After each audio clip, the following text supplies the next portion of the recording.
guys, balik lagi di channel esensial yang bakal ngebongkar rahasia sukses budidaya. Welcome di panduan Kepo dan Kelar, monitoring dan pengelolaan kualitas air bioflok. Tujuan kita simple tapi powerful, ngulik abis kondisi fisika, kimia, dan biologi air demi nembus target kinerja tambak milenial yang kece badai. Nah, sekarang kita lagi stay di kolam terpal standar nih. Ingat, volume air yang sekitar 21-25 meter kubik itu bukan kaleng-kaleng.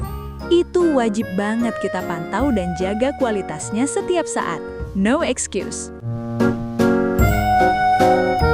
Apa aja sih senjata rahasia kita? Cekidot, ini dia alat monitoring kunci kita. Ada DO meter buat ngecek oksigen terlarut, pH meter buat level keasaman atau basa, termometer untuk ngecek suhu, refraktometer buat kadar garam, dan secidis buat mengukur kecerahan, biar tahu airnya bening apa keruh. Kalau mau akurasi tinggi, kita juga pakai peralatan analisa laboratorium digital, biar datanya valid. Pengamatan harian itu rutinitas wajib kita. Dilakukan pagi, sore, dan malam hari buat ngecek parameter suhu, DO, salinitas, pH, dan warna air. Jangan lupa, kita juga ngukur TSS atau total padatan tersuspensi dan kecerahan pakai si shake disk tadi. Keep it simple tapi detail. Cara ngukur suhu menggunakan termometer. Celupkan bola ujung termometer sepenuhnya ke dalam kolam. Pastikan termometer tidak menyentuh dasar atau dinding kolam. Tunggu sampai stabil.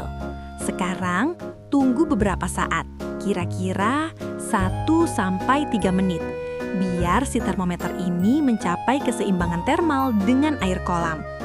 Selama nunggu, akan terlihat cairan di dalamnya naik atau turun.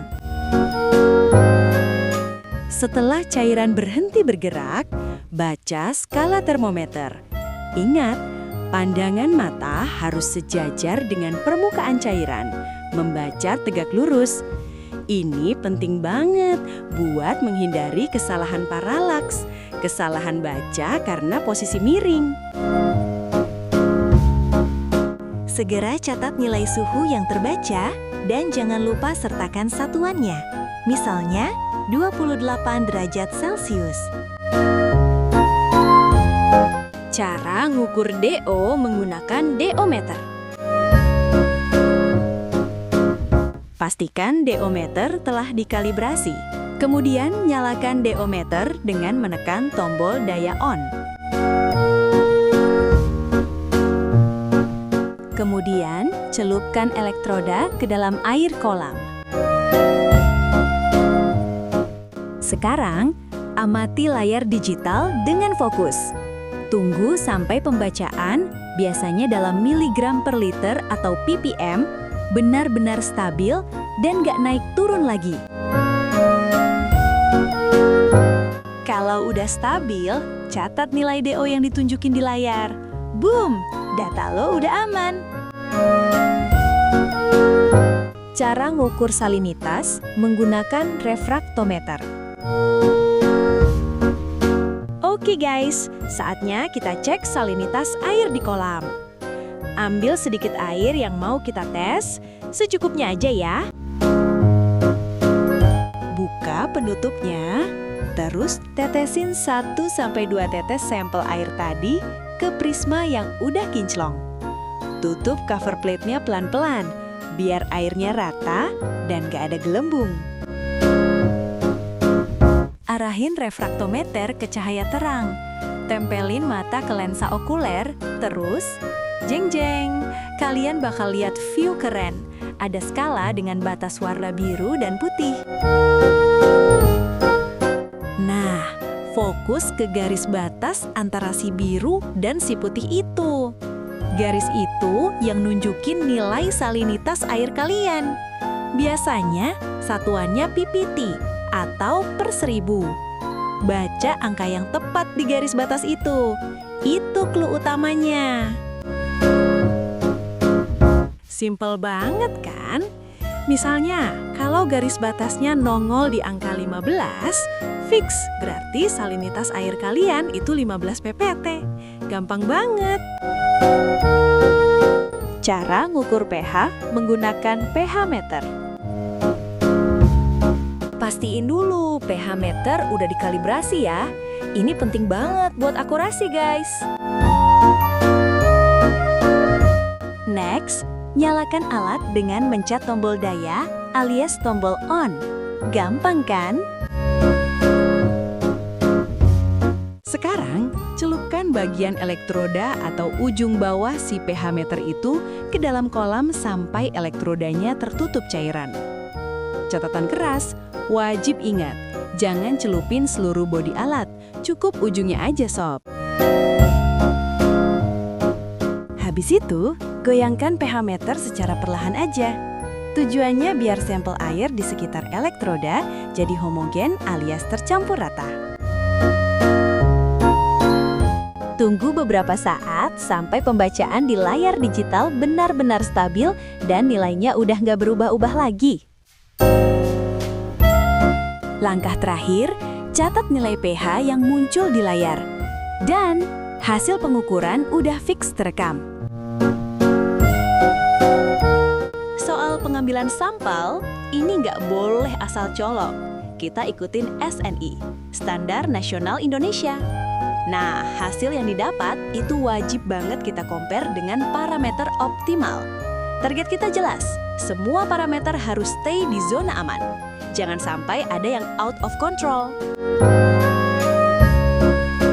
Gak cuma harian guys, ada juga pengamatan periodik. Kita ngintip mingguan buat alkalinitas, amonia, nitrit, plankton. Terus, 2 kali seminggu kita cek total bakteri dan total vibrio. Tambah lagi, analisis logam berat cuma setahun sekali. Tapi ini krusial banget. Seriously, data ini adalah nyawa buat manajemen bioflok kalian. Oke, let's talk about pengelolaan untuk aksi cepat tanggap. Kita udah siapin peralatan tempur. Ada aerator buat nambah DO, pompa air buat ganti air kalau udah darurat, dan alat sipon buat bersihin endapan dasar. Kotoran guys, pokoknya alat ready. Dan ini bahan-bahan wajib punya. Kapur dolomit buat ngatur alkalinitas dan pH, molase dan probiotik itu duo maut buat kendali nitrogen dan bikin vlog oke. Terakhir, ada air tawar dan air laut buat adjust salinitas. Intinya, always stock. Tindakan pengelolaan itu fleksibel, tergantung parameter mana yang ngaco. Misalnya, DO di bawah 4 ppm, waduh, gercep, tambahin alat penambah oksigen. Kalau udah susah naik, pertimbangin pengurangan populasi, nggak bisa ditawar. Kalau suhu gimana? Gampang. Jika terlalu tinggi, naikin ketinggian air atau pasang shading net, jaring peneduh. Jika terlalu rendah, turunin ketinggian air pas siang hari biar cepat panas. Logika simple. Salinitas nih, kalau terlalu tinggi, cairin dengan air tawar. Kalau terlalu rendah, tambahin air laut dari tandon. Intinya, keseimbangan itu kunci. pH atau alkalinitas rendah. Fix, segera aplikasi kapur dolomit. Kalau pH tinggi, nih triknya. Hajar pakai molase atau fermentasi buat numbuhin bakteri heterotrofik yang doyan makan karbon. Jika bahan organik, TAN atau amonia, atau TSS tinggi, segera lakukan siphon untuk membuang kotoran dasar dan pergantian air sebagian, pengenceran. Tambahkan probiotik untuk menstabilkan siklus nitrogen. Jika kecerahan terlalu tinggi, artinya plankton kurang. Lakukan inokulasi plankton. Jika total bakteri atau vibrio tidak normal, lebih besar dari 10 pangkat 5 atau vibrio lebih besar dari 5% total bakteri, tingkatkan dosis probiotik dan molase atau lakukan pergantian air mendesak. Akhirnya, setiap langkah monitoring, hasil, dan tindakan koreksi wajib dicatat dan dilaporkan secara lengkap. Dokumentasi adalah aset Anda untuk evaluasi kinerja. Manajemen kualitas air yang proaktif dan terperinci adalah inti dari keberhasilan budidaya bioflok. Dengan memantau dan mengelola fisika, kimia, dan biologi air, target kinerja tambak Anda pasti tercapai. Sukses selalu!